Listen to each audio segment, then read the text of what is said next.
नमस्कार, मंच न्यूज में आप सभी का स्वागत है। मैं हूं आपके साथ मेघना सैनी। आइए बढ़ते हैं खबरों की ओर। थाना सदर क्षेत्र में गोकुल बैराज रोड पर एक दर्जन बदमाश चौकीदार को बंधक बनाकर बिल्डिंग मटेरियल के बाड़े में खड़े 3 ट्रैक्टर ट्रॉली लूट कर ले गए। इस घटना की खबर पाकर एसपी सिटी व सीओ सिटी मौके पर पहुँच गए। मथुरा जिले में बदमाशों के हौसले बुलंद होते जा रहे हैं। पुलिस का बदमाशों को तनिक भी खौफ नहीं रहा, इसलिए तो बदमाश लूट पर लूट की वारदात को अंजाम दे रहे हैं। पुलिस सिर्फ सुराग की तलाश में जुट जाती है। ताजा मामला मथुरा सदर बाजार थाना क्षेत्र के औरंगाबाद का है, जहां देर रात आधा दर्जन हथियारबंद स्कॉर्पियो सवार बदमाशों ने बिल्डिंग मटेरियल की दुकान के बाहर सो रहे चौकीदार को हथियार के बल पर बंधक बनाकर दुकान के समीप बने बाड़े में से 3 ट्रैक्टर ट्रॉली लूट कर ले गए। साथ ही चौकीदार को बंधक बनाकर बदमाश अपने साथ ले गए। बदमाशों ने चौकीदार को कोसी कला थाना क्षेत्र में राष्ट्रीय राजमार्ग पर फेंक दिया और बदमाश तीनों ट्रैक्टर ट्रॉली मौके से लेकर फरार हो गए। चौकीदार ने तत्काल दुकान मालिक को खबर की। दुकान मालिक ने पुलिस को पूरी घटना की जानकारी दी। पुलिस हरकत में आई और घटना स्थल पर पहुंचकर पीड़ित से पूरी जानकारी ली। इस घटना की जानकारी मिलने पर सुबह के दौरान एसपी सिटी श्रवण कुमार और सीओ सिटी प्रीति सिंह घटना स्थल पर पहुंची और पीड़ित दुकानदार और चौकीदार से बातचीत की और घटनाक्रम की पूरी जानकारी ली। अब सबसे बड़ा सवाल ये है कि आधा दर्जन हथियारबंद बदमाशों ने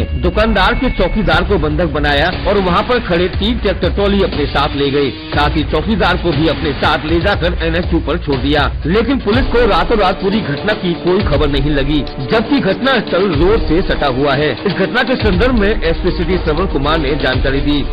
घटना हुई यहाँ पर चोरी की, क्या कुछ हुआ यहाँ पे जो गिट्टी बालू की दुकान है, यहाँ पे रात में बदमाश आए थे जैसा बता रहे थे, और इनके 2 ट्रैक्टर ट्रॉली से लेके चले गए हैं। और जो यहाँ पे नौकर था उसको जाकर के दूध छोड़ा, तो डिटेल पूछताछ कर रहे हैं क्या मामला है, और जैसे डिटेल होती है उसके बाद। वहीं बदमाशों द्वारा बंधक बनाए गए चौकीदार कल्लू ने घटनाक्रम के बारे में मंच न्यूज को बताया। स्कॉर्पियो सफेद सी कलर में, तो यहाँ पे कार के नीचे सिगरेट बीड़ी पीते रहे और 4-5 लोग अंदर थे और 4-5 यहाँ बाहर खड़े थे।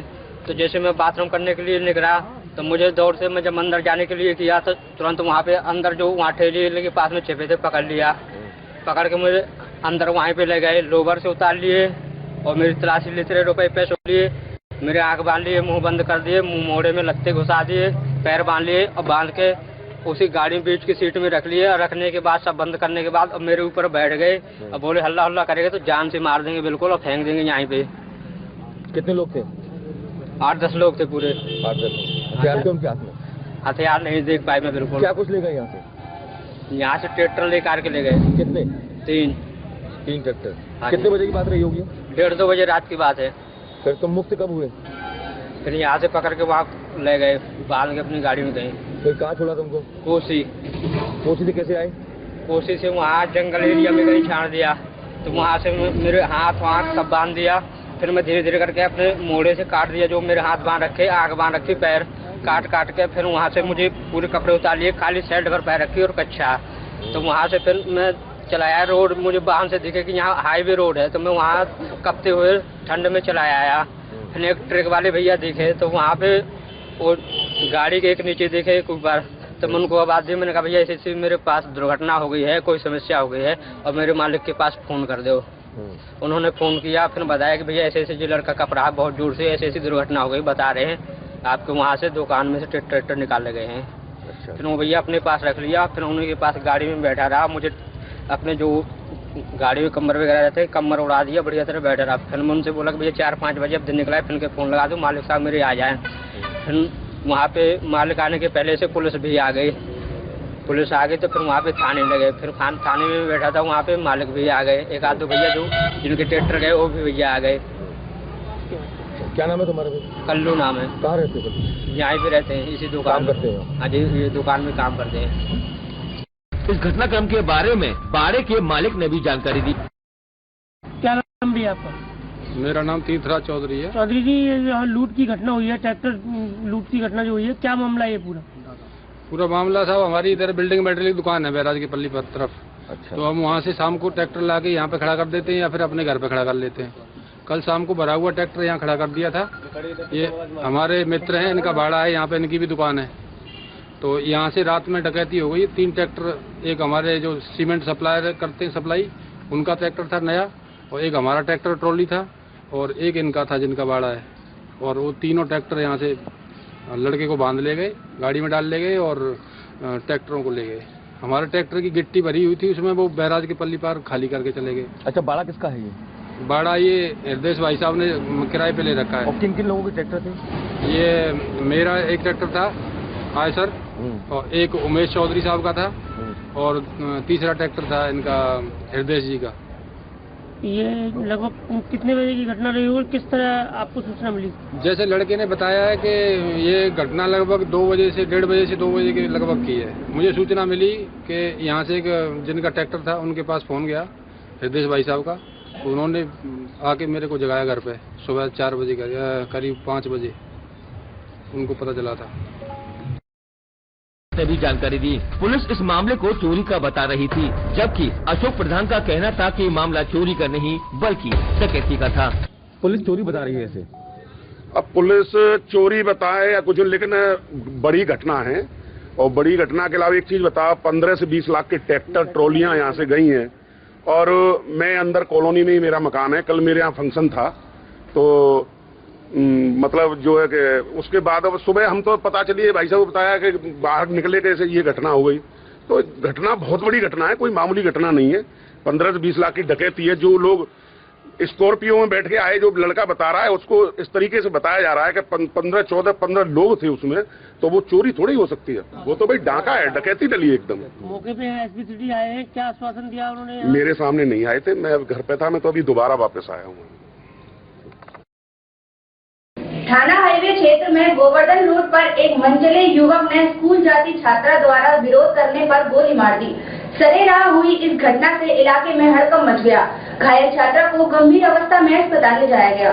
थाना हाईवे क्षेत्र में मंगलवार की सुबह एक दुस्साहसिक घटना हो गई। इस घटना में थाना हाईवे क्षेत्र के अंतर्गत रोडवेज कॉलोनी में उस समय अफरा तफरी मच गई, जब एक 11वीं कक्षा में पढ़ने वाली छात्रा को पड़ोस के ही रहने वाले जितेंद्र नामक युवक ने पेट में गोली मारकर घायल कर दिया।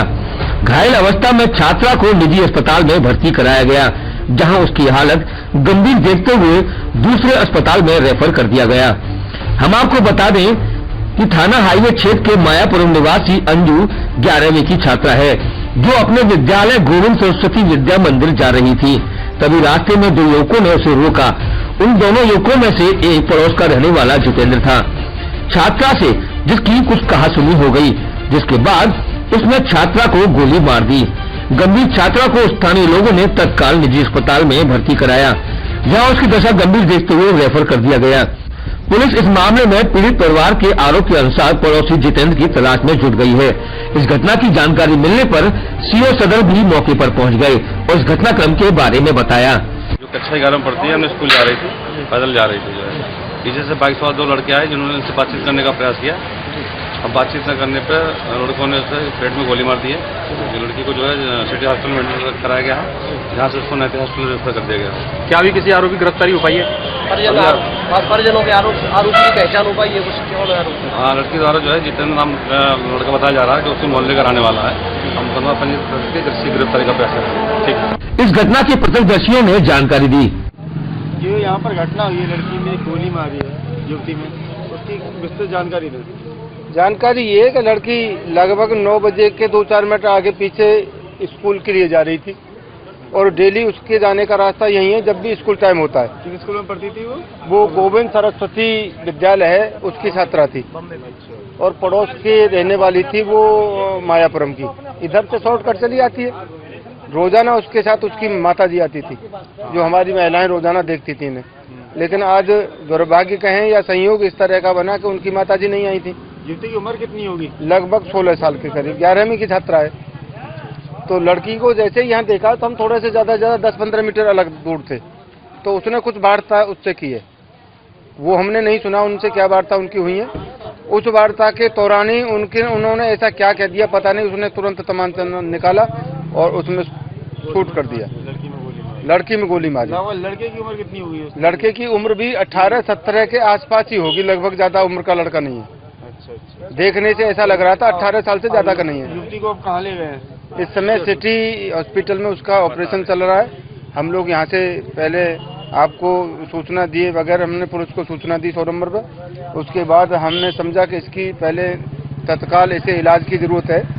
इलाज होगा, कानूनी कार्रवाई तो बाद में भी हो सकती है। तो उसको तुरंत हमारे 2 सहोदर उसको सिटी हॉस्पिटल ले गए और भगवान की दुआ से शायद उसकी जान बच जाएगी। सही उचित समय पर उसका ऑपरेशन हो रहा है। लेकिन लड़की ने अपने बयान में ये जरूर बताया, उसने, हमने पूछा उससे, बेटा ये इसको तुम जानती हैं क्या? एक बार तो लड़की ने मना कर दिया, हम नहीं जानते थे।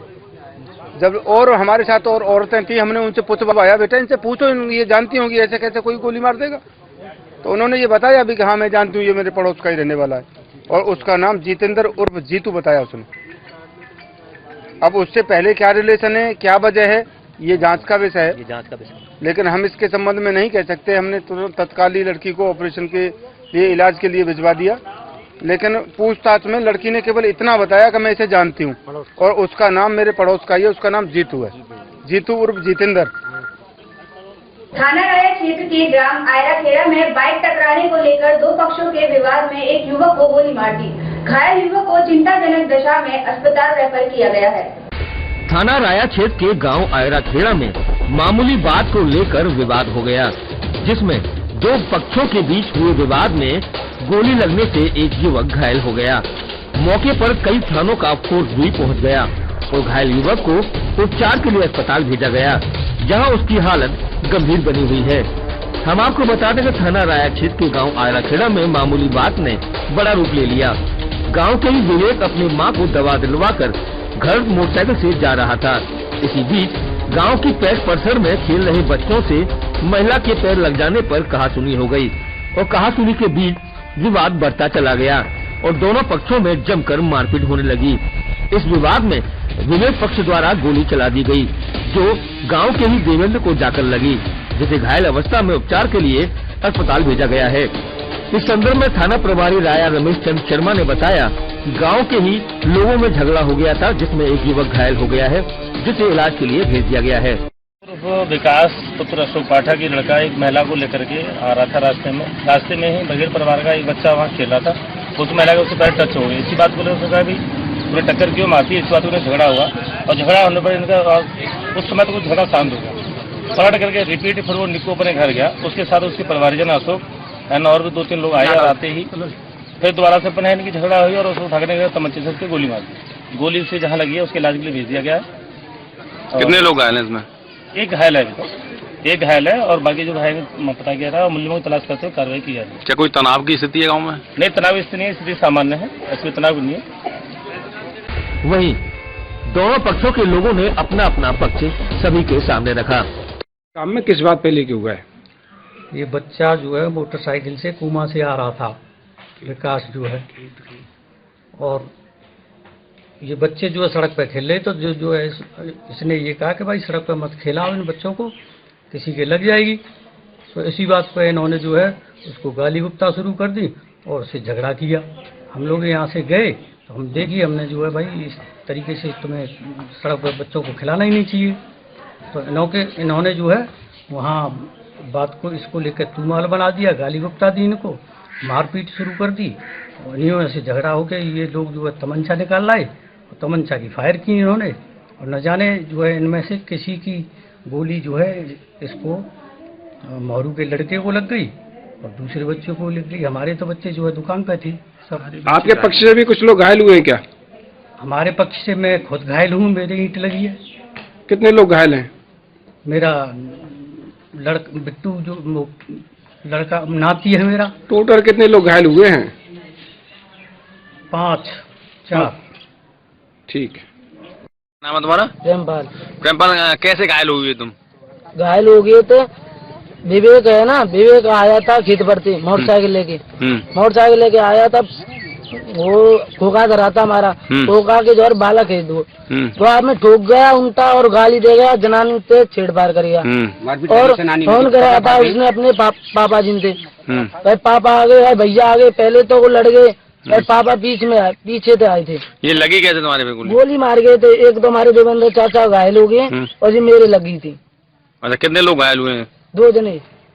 कौन लोग थे वो? देवंदर। SC/ST आयोग के उपाध्यक्ष सुरेंद्र सिंह नायक मथुरा आए। यहाँ उन्होंने पुलिस और प्रशासनिक अधिकारियों के साथ बैठक की। SC/ST आयोग के उपाध्यक्ष सुरेंद्र सिंह नायक मंगलवार को मथुरा आए। यहाँ उन्होंने पुलिस और प्रशासनिक अधिकारियों के साथ PWD गेस्ट हाउस स्थित सभागार में बैठक आयोजित की। इस बैठक में ADM F&R Ravindra Kumar, ADM प्रशासन, अल्पसंख्यक पिछड़ा वर्ग के समाज कल्याण अधिकारी व सूचना निदेशक और SP देहात मौजूद रहे। इस बैठक में SC/ST आयोग के उपाध्यक्ष सुरेंद्र सिंह नायक ने पुलिस अधिकारियों से कानून व्यवस्था के बारे में जानकारी ली। साथ ही यह भी जानकारी ली कि SC/ST के मामले में पुलिस ने अब तक क्या कार्यवाही की है। इसी के साथ SC/ST उपाध्यक्ष ने वहां मौजूद प्रशासनिक अधिकारियों से मथुरा के विकास कार्यों की जानकारी ली। इस दौरान वहां पहुंचे लोगों ने SC/ST आयोग के उपाध्यक्ष का माल्यार्पण कर वह फूलों का बुके भेंट कर स्वागत किया। इस दौरान हुई बातचीत में SC/ST आयोग के उपाध्यक्ष ने पत्रकारों को बैठक के बारे में जानकारी दी। देखिए, मथुरा हमारा नजदीकी जनपद पड़ता है और हम विकास कार्यों की यहाँ समीक्षा बैठक लेने आए हैं। इधर आ जाइए, आप इधर आ जाइए, इधर कुर्सी इधर जाए। सर, आज मथुरा आप दौरे पर आए हैं, क्या कुछ उद्देश्य मथुरा आने का? जनपद मथुरा में हम विकास कार्यों की समीक्षा बैठक करने आए हैं और SC/ST उत्पीड़न के मामलों की भी समीक्षा बैठक करने आए हैं। हमारे अधिकारी लोग आए। पूरे जनपद में हमने पुलिस विभाग को दिशा निर्देशित किया है कि लॉ एंड ऑर्डर मेंटेन रखें, बनाए रखें। पूरे समय समय पर सभी पुलिस अधिकारीगण अपना जो है सघन चेकिंग करें और एक अपना जो है ना अच्छा संदेश दें जनता में, ताकि लोगों को पता लगे कि पुलिस विभाग अपना कार्य कर रहा है। दूसरा, जनपद में विकास कार्यों की समीक्षा बैठक की गई है। यहाँ जो है कई विभाग के अधिकारी लोग आए हैं। सभी विभाग के विभिन्न विभागों के विभिन्न योजनाओं के उनको दिशा निर्देश किया गया है कि विकास कार्य अपने जिस विभाग के उस संबंधित विभाग को विकास कार्य कराएं और पात्र व्यक्तियों को उनको लाभान्वित कराएं, ताकि जो है सरकार का, उत्तर प्रदेश सरकार का एक अच्छा संदेश जाए और उनको उन विकास कार्यों का लाभ मिल सके। अनुसूचित जाति के लोगों के लिए सरकार की कुछ योजना है? देखिए, उत्तर प्रदेश में अनुसूचित जाति और जनजाति के 23% का आरक्षण है। तो विकास कार्य के लिए विकास योजना किसी भी विभाग की हो, 23% का तो आरक्षण है ही है, तो उनका 23% तो आरक्षण होता ही होता है। तो सभी योजनाएं उनके लिए प्रभावी हैं और उनका विकास कार्य हो रहा है और कराया जा रहा है और सरकार इसके लिए बहुत गंभीर है। उत्तर प्रदेश सरकार का उनका विकास करा रही है। आज अधिकारियों के साथ बैठक ली है, जो आप बता रहे हैं कि जो भी अनुसूचित जाति हैं यहाँ क्या कुछ है जानकारी? मामले अभी तक देखिए, मैं आज जनपद में आया हूँ, मैं समझता हूँ कि ऐसी कोई शिकायत मेरे समक्ष नहीं आई है। 104 उत्पीड़न के मामले थे जिनमें उनको प्रस्ताव, पुलिस विभाग ने प्रस्ताव समाज कल्याण विभाग को भेजा और उनको आर्थिक सहायता दिला दी गई है। कोई इस तरह का गंभीर मामला प्रकाश में नहीं आया। उदासीन आश्रम का भी आज सर्वे है आपका? उदासीन आश्रम, भारतीय बंजारा उदासीन आश्रम का एक जीर्णोद्धार कार्य, विकास कार्य हुआ है। उसमें जितनी भी धनराशि उसमें लगी है उसकी एक जन शिकायतें हैं, आम लोगों की शिकायतें हैं, उसका हम अभी निरीक्षण करने जाएंगे। तभी जब निरीक्षण कर लेंगे तभी उसके बारे में हम कोई टिप्पणी कर पाएंगे। ठीक। JCI द्वारा मंगलवार को गरीब और असहाय लोगों को गर्म कपड़े वितरित किए। इस दौरान सभी को प्रसाद भी वितरित किया गया। जेसीआई मथुरा सिटी द्वारा मंगलवार को वस्त्र वितरण और खिचड़ी वितरण का कार्यक्रम भूतेश्वर पर आयोजित किया गया, जिसका सिटी मजिस्ट्रेट बसंत लाल अग्रवाल ने फीता काटकर कार्यक्रम का शुभारंभ किया और जरूरतमंद लोगों को वस्त्र वितरण किए। इस कार्यक्रम में अध्यक्ष जेसी हेमंत अग्रवाल, सचिव जेसी नवीन अग्रवाल, प्रशांत अग्रवाल, अध्यक्ष जेसी सुशील अग्रवाल, जेसी वंशीलाल अग्रवाल, जेसी प्रमोद अग्रवाल, जेसी तनुजा कार्यक्रम के व्यवस्थापक रहे। जेसी नेहा अग्रवाल, अनुपमा अग्रवाल, सोनम अग्रवाल, दुर्गेश अग्रवाल, डिम्पल अग्रवाल द्वारा कार्यक्रम के अंत में वहां मौजूद गरीब और असहाय लोगों को खिचड़ी भी वितरित की गई। इस कार्यक्रम को सिटी मजिस्ट्रेट बसंत लाल अग्रवाल ने सराहा। जेसीआई मथुरा के नाम से संस्था है, सामाजिक संस्था है और ये सामाजिक क्षेत्र में विभिन्न कार्य करते रहते हैं। आज इनका वस्त्र वितरण का कार्यक्रम था। पहले भी पिछले विगत वर्षों में मेरी जानकारी में है कि इस प्रकार के कार्यक्रम करते रहे, समाजोपयोगी कार्य कर रहे हैं। मैं इस कार्यक्रम के आयोजन के लिए इनको कराया। बैंक कॉलोनी गीता एनक्लेव स्थित प्राचीन सिद्ध दुर्गा देवी मंदिर में गुप्त नवरात्रि के मौके पर खिचड़ी महोत्सव मनाया गया। इस मौके पर भक्तों ने हवन कार्यक्रम में आहुतियां देकर विश्व शांति की प्रार्थना की। शहर की बैंक कॉलोनी के गीता एनक्लेव स्थित प्राचीन सिद्ध दुर्गा देवी मंदिर में गुप्त नवरात्रि के अवसर पर खिचड़ी महोत्सव मनाया गया। इस मौके पर मंदिर के महंत आचार्य पंडित रामकृष्ण शास्त्री द्वारा मंदिर परिसर में हवन कार्यक्रम भी आयोजित किया गया, जिसमें भक्तों ने परिवार समेत भाग लिया और वैदिक मंत्रोच्चारणों के बीच आहुतियां दी और विश्व शांति की कामना की। इस दौरान हुई बातचीत में मंदिर के महंत आचार्य पंडित रामकृष्ण शास्त्री ने गुप्त नवरात्रों के महत्व पर प्रकाश डाला। प्राचीन से दुर्गा मंदिर बैंक कॉलोनी कृष्णानगर, हमारे यहाँ भगवती धाम में 18/12/2017 से खिचड़ी महोत्सव प्रारंभ हो चुका है और ये जो है 15/1/2018 तक ये उत्सव चलेगा। इसमें नाना प्रकार के अनुष्ठान चल रहे हैं, जैसे पगलामुखी का पाठ चल रहा है। कहते हैं कि गुप्त नवरात्रि भी हम सबको मना रहे हैं। इसमें प्रतिदिन नाना प्रकार की जाप चल रहे हैं, जैसे गणेश जी अथर्वशीष है, गणेश जी का जाप है, भगवती का नवचंडी का हमारे यहाँ समापन है। बाहर से विद्वान लोगों के द्वारा एक अन्य प्रकार के अनुष्ठान चल रहे हैं। ये सब हमारे चल रहा है जी। तो आज क्या कुछ रहा? आज का जो नवचंडी हमारे यहाँ चल रही थी, आज उसका समापन हुआ है जी। उस उपलक्ष्य में नवचंडी के साथ साथ हमारे यहाँ जो बगलामुखी का जाप चल रहा था वो पूर्ण हुआ है जी। उसके उपलक्ष्य में आज हमने हवन किया और सभी भक्तों लोग एकत्र हुए और खिचड़ी महोत्सव चल ही रहा है। खिचड़ी का भोग लगाकर माँ के चरणों में अर्पण किया, भोग लगाया। गुप्त नवरात्रि का महत्व क्या होता है? देखो, गुप्त नवरात्रि 4 नवरात्रि होती है, 4 में से 2 गुप्त रख ली ऋषियों ने जी। इसका किसी को मालूम नहीं था, मगर अब जितने आगे आगे सबको पता चलता गया उसका महात्मा देखो बढ़ता गया। तो गुप्त नवरात्रि का और नवरात्रियों से ज्यादा महात्मा है। अच्छा। इसमें अगर थोड़ा सा अगर हम प्रयास करते हैं, कोई जैसे जप करते हैं, अगर 1 घंटा भी जप करते हैं तो जान लो 8 घंटे का फल हमको प्राप्त हो जाता है। इसको गुप्त नवरात्रि गोपनीयता से जो है इसको व्रत रखा जाता है, इसका सबसे ज्यादा महत्व प्राप्त होता है। इसका ही महत्व। दिल्ली से आई उदयमान चित्रकार सविता गोयल ने सांसद हेमा मालिनी से मुलाकात की। इस मुलाकात में इस युवा चित्रकार ने अपने हाथों से बनाई हेमा मालिनी की तस्वीर भेंट की। दिल्ली की उदयमान चित्रकार सविता गोयल द्वारा मथुरा की सांसद हेमा मालिनी से मुलाकात की गई।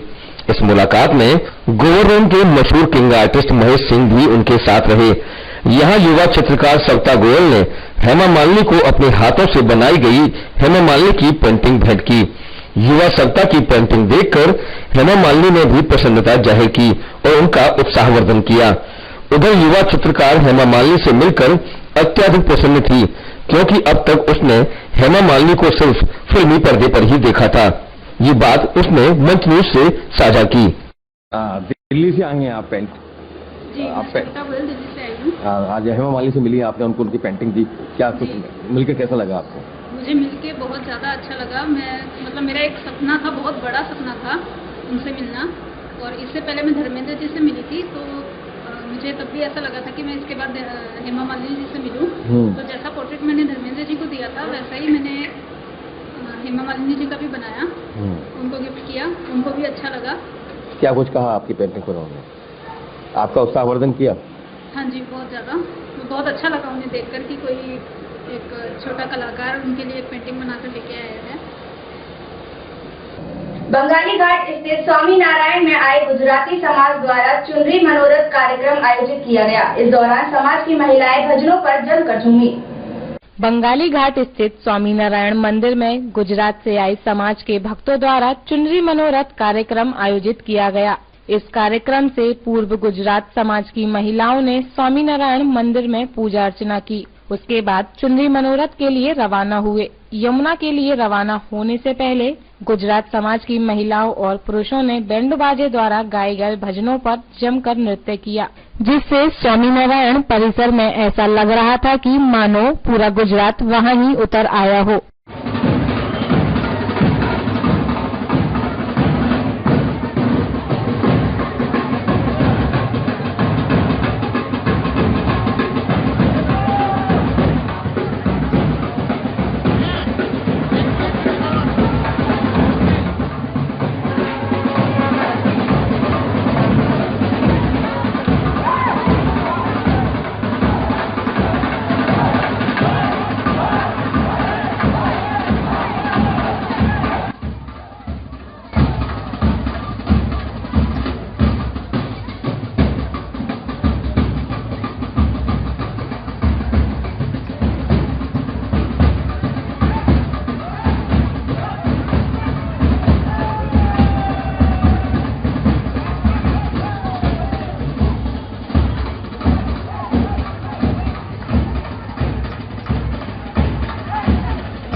खबरों के सफर में फिलहाल इतना ही। जल्द होगी आपसे मुलाकात। तब तक के लिए नमस्कार।